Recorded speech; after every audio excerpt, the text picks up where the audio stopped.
ব্রোডিংয়ে প্রতিবন্ধী বাচ্চা, পা শুকিয়ে যাওয়া, চলাফেরার গতি কমে যাওয়া।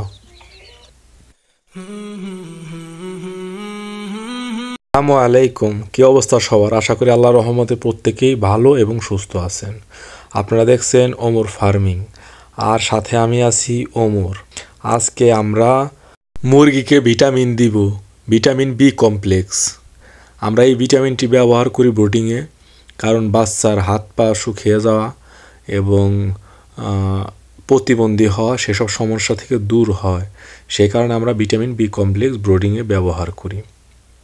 তো আমরা এটি ব্যবহার করব 1 গ্রাম 3 লিটার পানিতে।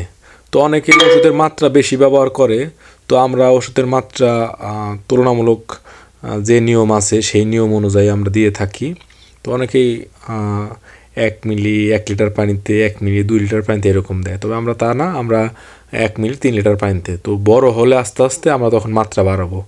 আর ওষুধ আমরা সবসময় কম মাত্রায় রাখার চেষ্টা করি। তো আমরা ওষুধটি গুলে নিয়েছি, এভাবে দেব। আজকে বাচ্চার বয়স 5 দিন হয়ে গেছে, এগুলা দিচ্ছি। এবং কালকে সাদা পানি চলবে।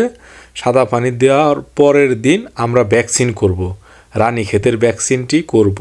তো আপনারা যদি ভিডিওটি ধৈর্য ধরে দেখেন এবং আমাদের চ্যানেলটিকে সাবস্ক্রাইব করেন, অবশ্যই নতুন ভিডিও দেখতে পারবেন। আর কীভাবে আমরা মুরগি পালন করি দেখতে পারবেন। আমরা কিন্তু অনেক সিম্পলভাবে মুরগি পালন করি, একদম সাধারণভাবে। তো ওষুধ দিই আমরা, তবে ওষুধের মানে এগুলা কম। অনেকেই 4-5 পদের ওষুধ মিক্স করে একসাথে দেয়, আমরা তা দেই না।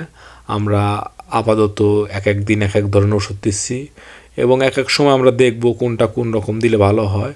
সেই কারণে আমরা আর কি বিবেচনা করতেছি যে এইভাবে দিলেই ভালো হয় না একত্রে দিলেই ভালো হয়। তো অনেকে অনেকভাবে দেয়, তবে আমি আমার ব্যক্তিগত বিষয়, আমি এইভাবে দিচ্ছি। তো আপনারা যদি ভালো রেজাল্ট পান, আপনারা ব্যবহার করতে পারেন। তো অবশ্যই ভিডিও দেখবেন, ভিডিও দেখার পর আপনারা বুঝতে পারবেন আমি ব্যবহার করতেছি, দেখি আল্লাহ কি ভাগ্যে রাখছে, আমি রেজাল্ট কতটুকু পাই। তারপর আপনারা বুঝতে পারবেন, আপনারা এভাবে মুরগি লালন পালন করতে পারবেন। অবশ্যই আমাদের চ্যানেলটিকে সাবস্ক্রাইব করে পাশে থাকা বেল বাটনটি বাজিয়ে রাখবেন নতুন ভিডিও সবার আগে পাওয়ার জন্য। তো আগে আমরা ভিডিও দিয়েছি কীভাবে কি করা লাগে, মানে আজকে বয়স তো কয়দিন জানেনি আপনারা যারা ভিডিও দেখেন।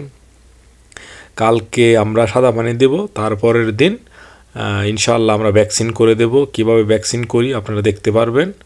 তো আপনারা কন্টিনিউ ভিডিও দেখলে আপনাদের মুরগি পালার ধারণা চলে আসবে।